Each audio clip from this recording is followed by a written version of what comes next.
As the Second World War raged back and forth across the front lines of far-flung lands, the residents of a small town in rural Illinois would find themselves fighting their own battle for survival against a sinister and mysterious enemy. This week we ask, who was the Mad Gasser of Mattoon?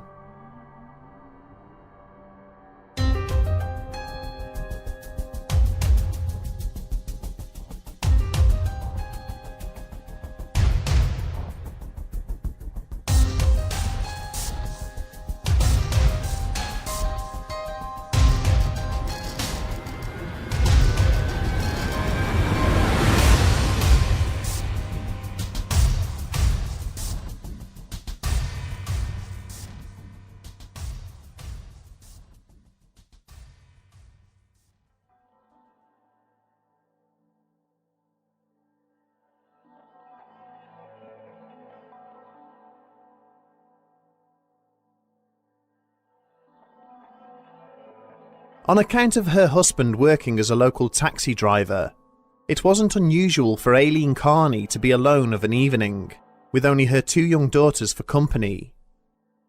However, on the night of Friday the 1st of September 1944, she had felt sufficiently vulnerable to have asked her sister to come and stay with her.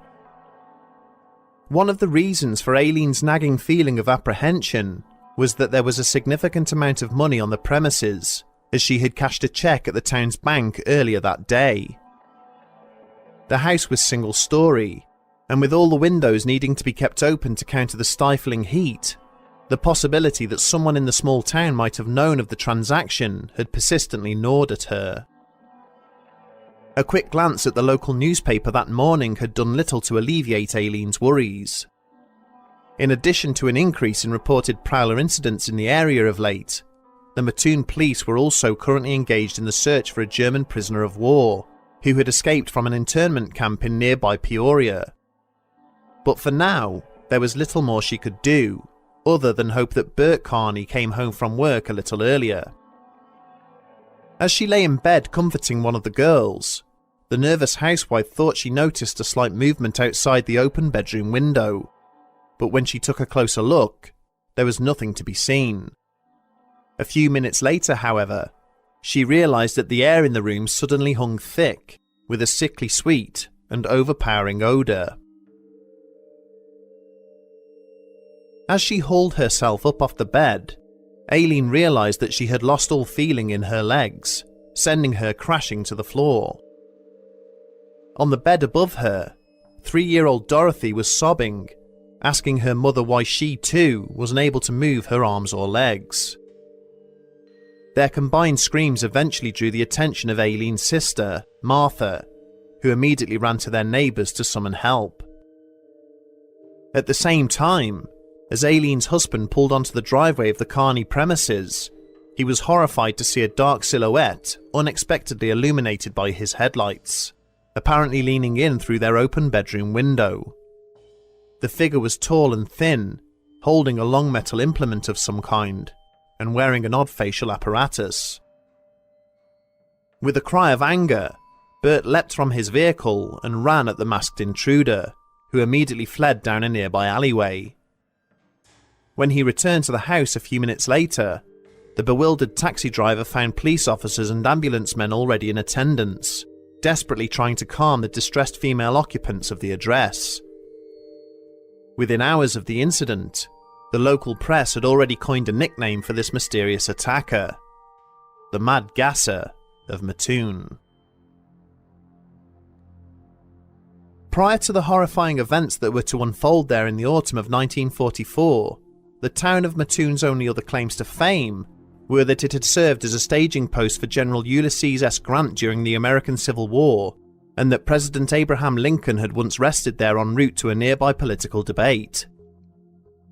Nestled in central Illinois at the point where 2 major railway lines converged, by the outbreak of World War II, the town was largely inhabited by workers from the local agriculture and petrochemical industries.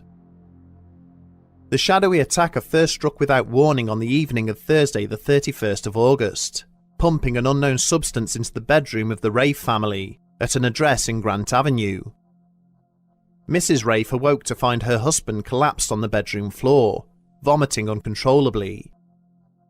As she clambered out of bed to assist him, she too then fell to the floor, completely paralysed. It would be an hour before either of the traumatised couple could call for the authorities, who found nothing out of the ordinary at the house when they finally arrived.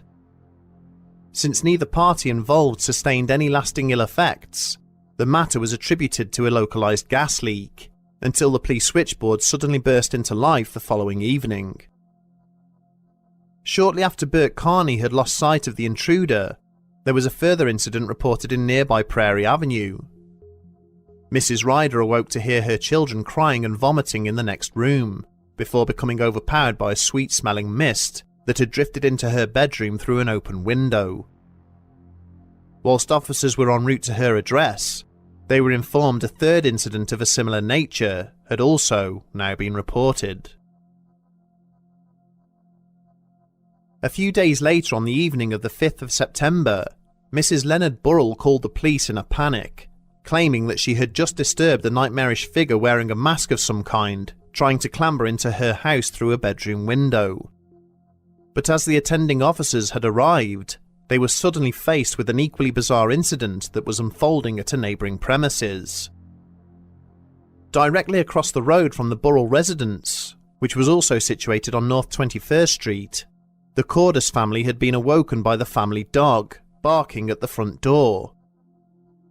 Already on edge with what was apparently now taking place in his town at night, Carl Cordus armed himself and immediately hurried to see what was happening. When he opened the front door, he found that the external screen cover had been jimmied open, and he briefly caught sight of a dark figure fleeing off down the road. On joining her husband on the porch, Beulah Cordus noticed discarded on the floor what appeared to be a metallic lipstick holder and a small white cloth. The cloth was soaking wet, apparently saturated with an unknown chemical of some kind, and when Beulah had knelt to inspect it, she had immediately suffered a violent reaction. Carl began to cry out in terror as his wife slumped to the ground, her face visibly swollen as she vomited an unyielding mixture of bile and blood. Once an ambulance had arrived to treat the stricken Mrs. Cordus, the attending police officers spread out to conduct an extensive search of the area around the household.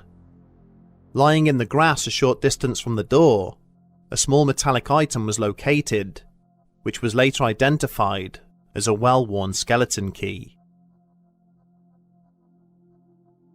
The following night, a further 6 attacks were reported, mainly focused again on residences located in the North Street area. At approximately 1 AM, Robert Daniels was awoken by the sound of metallic scraping coming from somewhere nearby outside his address. When he looked out of his bedroom window, he saw a tall, slender figure holding an unidentified metallic implement, leaning in through the window of the house next door. In the time it took Daniels to make his way outside, the stranger had vanished, and when he looked in through the open window, he cried out in horror. His neighbour, 60-year-old Fred Goebel, was lying on the floor in the middle of his kitchen, coughing and choking uncontrollably.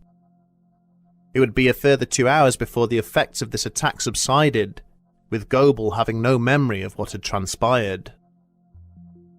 The next evening, the attacker targeted the home address of Miss Francine Smith, the principal of the local grade school. She and her sister Maxine reported having heard a strange buzzing noise on each occasion, before a thin blue vapour suddenly wafted into the room. They lay in their beds paralysed and helpless whilst the attacker returned, staring at them for a protracted period through the window, before finally disappearing into the night. By now, the town was in the grip of hysteria, with the police unable to locate the offender and groups of armed citizens having taken to patrolling the streets at night. Their actions did little to deter the perpetrator, who would go on to carry out a total of 25 separate attacks over a 2-week period. As FBI agents from the nearby Springfield office finally arrived in the town on the night of September the 13th, the last recorded incident took place. A frantic phone call for assistance was received that evening from a housewife named Bertha Birch. When officers arrived, She described how she had heard movement in her son's bedroom and had subsequently gone to investigate. When she entered, she discovered him lying unconscious on the floor and a mysterious figure in the act of clambering out of his bedroom window. One intriguing feature about this incident is that the witness involved described the attacker as distinctly feminine in appearance, but dressed as a man. The subsequent police report would ultimately validate this somewhat unexpected development, when the investigating officers found what appeared to be high-heeled footprints in the wet mud of the flower beds below the window. But a more troubling facet of Mrs. Birch's description provides vital evidence that the attacks in Illinois were far from the first time that the Mad Gasser had plied his, or her, terrifying trade. One of the most distinctive features about the Mattoon case, which has continued to invite speculation over the decades, is the apparent lack of motive for the offender's actions. The gas that was used never affected the victims for longer than a 2-hour period, and left no noticeable side effects. The attacker also made no effort to harm or interfere with their victims in any way once they had been incapacitated, seeming to rule out any violent intent. Nothing was stolen or destroyed, and the gasser rarely even entered the building he or she targeted, choosing instead to lean inside, if circumstance dictated, via insecure doors and windows. Whatever the desired goal may have been for these attacks, they were markedly different to others which had taken place in Florida's Lake County during the latter half of 1935, where an unknown offender had used a flick gun filled with medical anesthesia to assist in the execution of a series of domestic burglaries. The Mattoon attacks do, however, bear more than a passing resemblance to a series of bizarre incidents which occurred across rural Virginia during the festive period of 1933.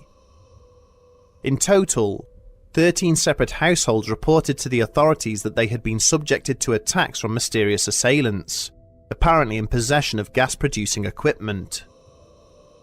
The bulk of these occurrences took place in Botetourt County, and unlike the Mattoon attacks, the intruders were often disturbed or chased away before incapacitating anybody in the households they targeted. It is clear from the police reports that there were multiple offenders involved, with between 2 and 4 shadowy figures seen running away from each premises. There are clear and obvious differences in these incidents compared to those which took place in Illinois, with the offenders using a motor vehicle to flee the scene, and on occasion trying to barricade their victims inside their homes using uprooted trees and piles of rocks. But the fact that mask-wearing females were reported amongst their number, and high-heeled footprints were again recovered from the scenes, bears a striking similarity to the Mattoon attacks. It still remains to be seen whether these two sets of incidents can ever be successfully linked. It is entirely possible that the gas attacks in Virginia could have been the first experimental efforts of one or more serial offenders, some of whom would eventually find their way to Illinois over a decade later. It is also possible that someone in Mattoon researched the incidents in Botetourt County before carrying out copycat attacks of their own. This was certainly the hypothesis of author Scott Maruna, who published a book about the Mad Gasser attacks in 2003. After extensive research, Maruna hypothesized that the attacker was an antisocial local misfit by the name of Farley Llewellyn. His reasoning for this was that Llewellyn was believed to have an unnatural fascination with harmful and noxious substances, and that many of the households that were targeted contained either his classmates or teachers. This is not a conclusion that the Mattoon Police Department ever came to, citing vastly different reasons for what they believed was taking place in their town. In the aftermath of the attacks, Chief of Police C.E. Cole released a statement in which he declared that he believed the incidents were a result of accidents and chemical leakage at the nearby Atlas Imperial manufacturing plant. The company were quick to deny this accusation, citing a strong safety record and pointing to the fact that none of their employees had ever reported suffering any similar harmful effects. Chief Cole then went one step further, declaring that he was fully of the opinion that no such Mad Gasser had ever actually existed, and that what had taken place in the town was a classic case of mass hysteria. There have been many famous cases of the mass hysteria phenomenon, where members of some communities have gone on to suffer undiagnosable illnesses with mysterious symptoms and side effects in the aftermath of a key trigger event. Recent examples include multiple employees at the US Embassy in Havana claiming to be the victims of inexplicable sonic attacks of some kind, and viral outbreaks of fainting at a girls' school in Malaysia. Cole believed that the idea of phantom gas attacks within the community had been planted by the initial incident reported by Aileen Carney, and in the aftermath of that report, suddenly every odd symptom or illness in the town was attributed to this so-called Mad Gasser. Rather than rationally analysing their own individual elements of sickness, the people of Mattoon were helplessly drawn into a cycle of fear and suspicion, nervously mistaking every shadow and movement for a sinister attacker. It is important to look at the social landscape in America at the time of the Mattoon gassings. The country had been at war for 3 years, during which time the government and media had repeatedly told the population to be on the alert for enemy agents and invaders. Any suspicious activity was to be feared and reported. This raises another hypothetical possibility that the gasser was indeed some form of Japanese agent or sympathizer. In 1942, a biplane launched from a Japanese submarine had already successfully bombed targets in the state of Oregon, and at the time of the attacks in Mattoon, the Japanese army were in the process of launching 10,000 firebomb balloons in the hope of causing damage to the US mainland. An even more eccentric suggestion favoured by conspiracy theorists is that the incidents were perpetrated by the US Army itself, who were testing the effects of a new weapon on their own domestic population. Ultimately, however, there is absolutely no evidence to suggest that this was the case. So what exactly did transpire in the alleyways and backstreets of this rural settlement for 2 terrifying weeks in late 1944? Alien visitors from another planet? Japanese wonder weapons? Or simply a little understood phenomenon where people became ill out of fear and suspicion of what may have happened to others around them?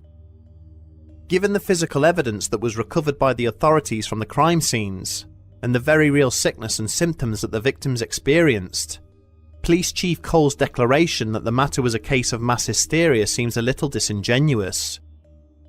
It is highly likely that at least one malicious attacker was stalking the streets of Mattoon, intent on causing as much chaos and confusion as was humanly possible. As scientific understanding and technological advances continue to steadily progress, it seems like mysterious happenings such as the Mad Gasser of Mattoon have become less and less prevalent. That does not mean, however, that you should not think twice about closing your bedroom windows before you go to sleep at night.